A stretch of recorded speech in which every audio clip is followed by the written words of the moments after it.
Hi, my name is Rob Schneider. So one of the hardest things that I ever had to deal with is when I was 13 years old. I was about to turn 14, so it was a month before my 14th birthday. My mother passed away of cancer. She had been diagnosed for a little over a year, and my father had already passed away when I was 7. So essentially, I was orphaned when I was 13.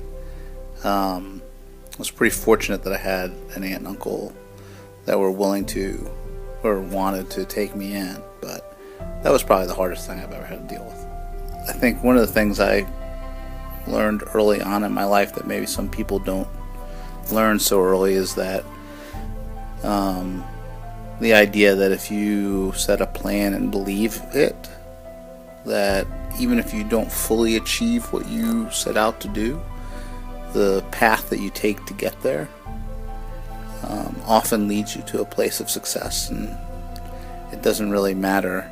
Sometimes the thing that you think you're going to do is not really what you want to do, but the direction you head in leads you to where you are. The motto I've begun to live by, I've kind of settled into, is the realization that the motto is that I want to leave the world a better place than it was for me, and trying to make sure that when I leave this world, I've had an impact on as many people as I can. One of the funniest moments of my life was working. I was working as what they call an athletic trainer, and I used to cover sports on fields. And it was a pretty cold day, and I was wearing a lot of layers.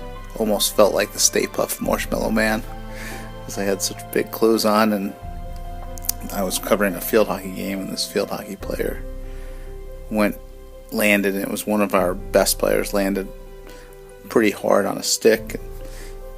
And this person was so tough that she never really showed emotion, and she burst out screaming, which made me react.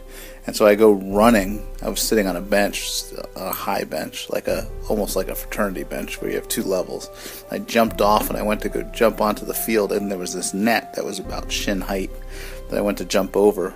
But apparently my my layers made me not so nimble, and I caught my toe on the netting and landed on my belly like I did a belly flop as I was running out onto the field, except my feet kept moving.